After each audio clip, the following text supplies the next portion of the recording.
Bonjour et bienvenue pour cette première vidéo sur la méditation du cœur. Dans cette vidéo de présentation, je vais vous exposer d'abord quels sont les fruits de la méditation du cœur. Ensuite, quels en sont ses principes. Puis mon cheminement de méditant. Et enfin, le parcours que je vais vous proposer au fil des vidéos. D'abord les fruits de ce que j'appelle la méditation du cœur. Ils sont très précieux contre le stress et contre l'anxiété. L'image qui me vient, c'est l'image d'une mer démontée. Imaginez les creux de 5 mètres, le vent, les éclairs, la pluie torrentielle. Ça c'est nos vies parfois, avec ce qui peut nous arriver. Au moment où je fais cette vidéo-là, on est en début 2021, ça fait un an qu'il y a le Covid dans le monde, il y a des confinements, il y a beaucoup d'incertitudes, on n'a pas de visibilité sur l'avenir, on nous matraque aussi de beaucoup de nouvelles anxiogènes. Voilà, la mer est agitée pour beaucoup, voire très très agitée pour beaucoup. Et quand on descend sous l'eau, voilà, à 10 mètres sous ces vagues là, il y a encore des remous, l'eau est encore trouble, mais moins qu'en surface.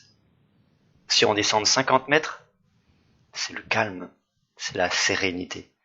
Si vous avez déjà fait de la plongée, vous avez expérimenté cette lumière incroyable, ce silence incroyable, et puis les coraux, et puis les poissons multicolores.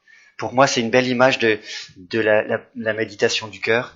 C'est de descendre en un lieu où tout est calme, tout est paix, et en plus un lieu où on n'est pas seul. J'y reviendrai.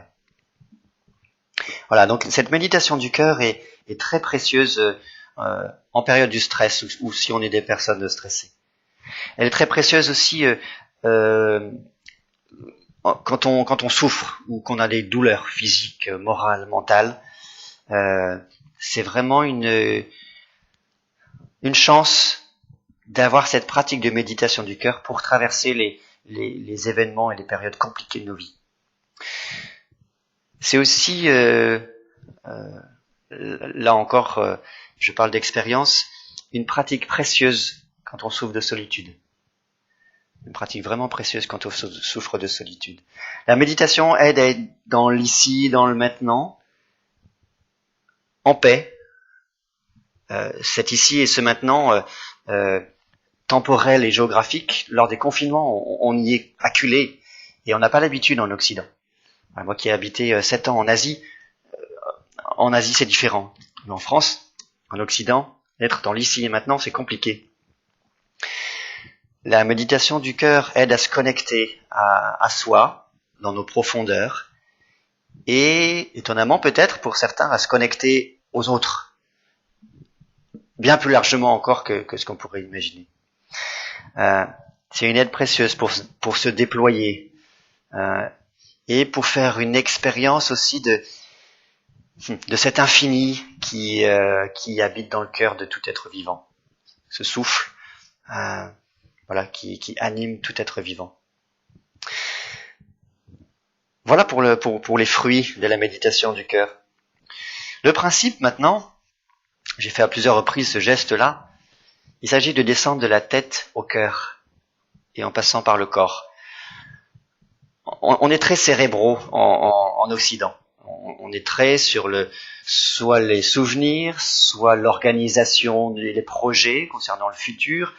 Ça bouillonne, ça turbine. Et à l'école, on remplit beaucoup nos têtes. En Thaïlande, par exemple, dans les écoles thaïlandaises, il y a beaucoup de journées où les élèves n'apprennent rien, mais c'est le jour du sport, mais c'est le jour du respect aux anciens et aux professeurs. Ici en Occident, on remplit beaucoup les têtes. Il s'agit de passer de la tête au cœur. François Tcheng a écrit un très beau livre qui s'appelle De l'âme. Et il dit, moi je dis, la tête c'est ce qui concerne l'esprit, le cœur ce qui concerne l'âme. L'esprit, dit François Tcheng, c'est ce qui en nous conçoit, organise, communique, raisonne, pense. Et c'est pas mal. Ça fait partie de notre être. Et c'est bon que ça soit comme ça. Ce qui concerne l'âme, c'est ce qui permet de désirer, de ressentir, de s'émouvoir, de communier. C'est d'un autre ordre. Et cette dimension de notre être commence à être reconnue et mise et honorée, j'allais dire, mais c'est le début, je trouve. Et le cœur de notre cœur, quand on descend vraiment au plus profond de notre être, je peux pas dire que j'y sois, mais en tout cas, à force de plonger dans le cœur de notre cœur, alors on y trouve un refuge, un abri, un roc solide, et en même temps une ouverture. Parfois, j'ai parfois ce sentiment d'être comme d'avoir une goutte d'eau qui tombe sur une surface d'eau calme, et voilà, il y a les ondulations, cercles concentriques qui partent vers l'infini. Cette méditation du cœur nous ouvre. Il y a parfois ce sentiment de dilatation en nous, voilà, qui nous fait toucher quelque chose d'un infini, qui est assez prodigieux. Voilà, et non seulement on côtoie cet infini qui procure parfois une joie, qui fait sourire jusqu'aux oreilles à l'insu de notre plein gré,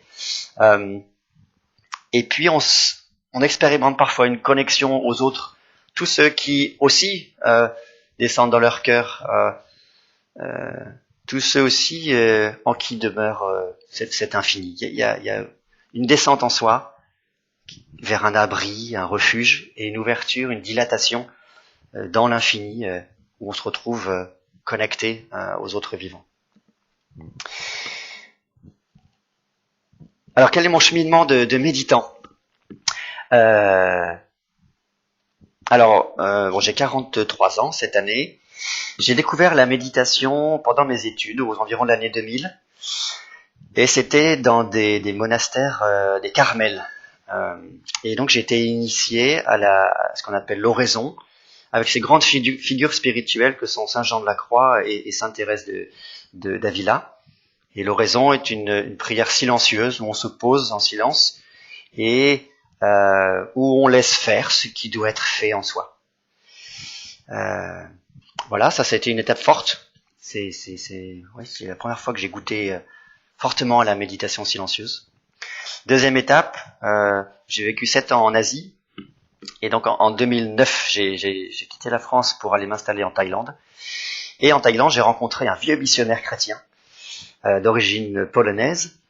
Et il avait habité pendant quelques années dans des monastères bouddhistes. Et ensuite, il avait fondé une maison de spirituelle. Et voilà, moi, j'avais été, comment dire, je l'ai pas dit, mais dans cette soif de spiritualité m'a conduit à étudier la philosophie, la théologie chrétienne, la théologie des autres religions, à l'Institut de théologie des religions à Paris. Et voilà. Et donc je rencontre ce vieux missionnaire et il m'a enseigné une manière de méditer, nourri à la fois de ce qu'il avait découvert dans les monastères bouddhistes, en termes de souffle, de posture assise ou marcher, etc.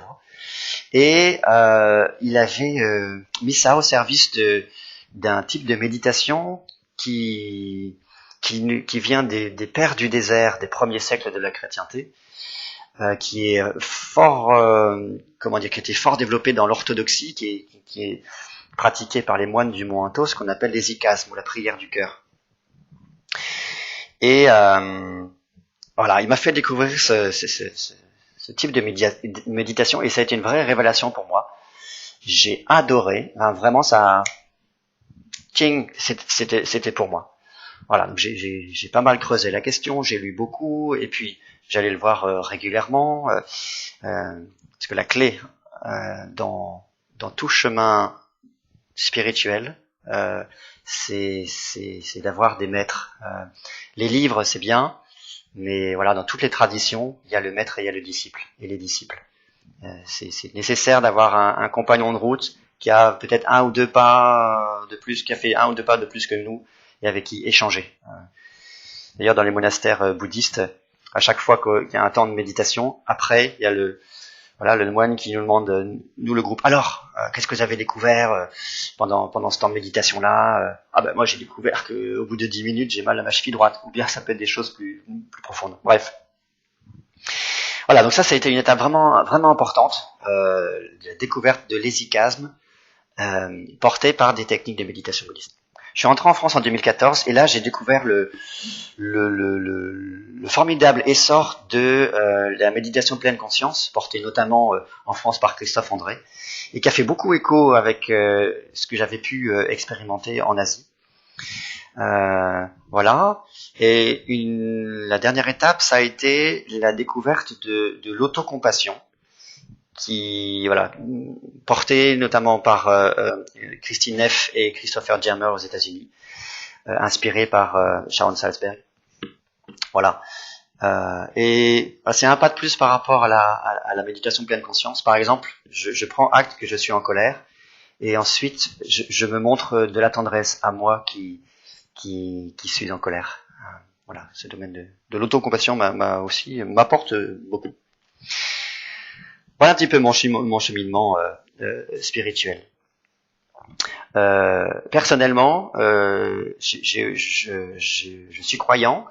Voilà, je me reconnais dans le message de Jésus-Christ. Mais en tout cas, ce que je propose est religieux. Voilà. Et en tout cas, mon désir, c'est de vous donner des outils dans votre boîte à outils pour faire votre chemin spirituel et vous déployer la beauté de votre humanité et transformer votre manière d'être en relation avec les autres et puis avec le monde. Voilà pour mon cheminement spirituel. Maintenant, le parcours que je vais vous proposer. Donc, il s'agit de passer de la tête au cœur et au cœur de notre cœur. Et je vous propose un parcours en 5 étapes. La première étape, ce sera de passer par le corps pour partir de la tête et arriver au cœur. La deuxième étape, ce sera d'emmener avec nous les émotions. Voilà, les émotions, c'est pas dans la tête. Voilà, un petit parcours pour nous ouvrir à nos émotions. Troisième étape, je vais vous proposer ce qu'on appelle des médiations symboliques. Les médiations symboliques, ça peut être une œuvre d'art, une peinture, une musique, un conte, une fable. Voilà, vous découvrirez cela pour passer, encore une fois, de la tête au cœur. Quatrième étape, le quadruple chemin, si j'ose dire, de la gratitude, de la compassion, de l'admiration et de la bienveillance. Voilà, un chemin qui est très beau et très fructueux pour passer au cœur, au ressenti et à la communion aux autres. Et enfin, la cinquième étape, ce sera d'utiliser des images et des symboles très forts qui sont communs à toute l'humanité, qu'on retrouve aussi dans les textes de sagesse de beaucoup de traditions. Voilà, des symboles forts comme la lumière, la source, le roc, etc. L'amour. Voilà un petit peu le chemin que je vous propose. Voilà. Ensuite, où me retrouver Eh bien, j'ai un site internet c'est anestio.fr avec une adresse mail anestiolille@gmail.com parce que j'habite à Lille, dans le nord de la France. Voilà. Si vous souhaitez organiser des ateliers de méditation dans votre entreprise ou avec des connaissances à vous. Voilà, n'hésitez pas à faire appel à moi en live ou bien en vidéo. Voilà. Et enfin, j'ai aussi écrit un livre qui s'appelle Ne te refuse pas le bonheur, la douce bienveillance envers soi. Voilà, qui est à la fois un témoignage et puis une proposition de parcours pour plus de bienveillance envers soi, que j'ai choisi de parsemer de textes de sagesse tirés de la Bible. Parce que dans mon parcours, comme je disais, j'ai voyagé, j'ai étudié les différentes sagesses, mais dans la période, j'allais dire sombre, en tout cas souffrante de ma vie, ce qui m'a le plus conduit, faire retrouver le goût de vivre, ce sont des textes tirés de la sagesse biblique que je présente pour vous inspirer au long du chemin. C'est aux éditions Saint-Léger. Voilà, merci de votre écoute, merci de m'avoir écouté. Peut-être dernière précision, donc ce que je propose, je le redis, c'est art religieux. C'est vraiment un désir de vous accompagner pour descendre dans vos profondeurs, ce qui est un chemin de découverte de soi, de sérénité, et puis un moyen de renouveler notre manière d'être en relation. C'est un chouette chemin. À bientôt. Au revoir.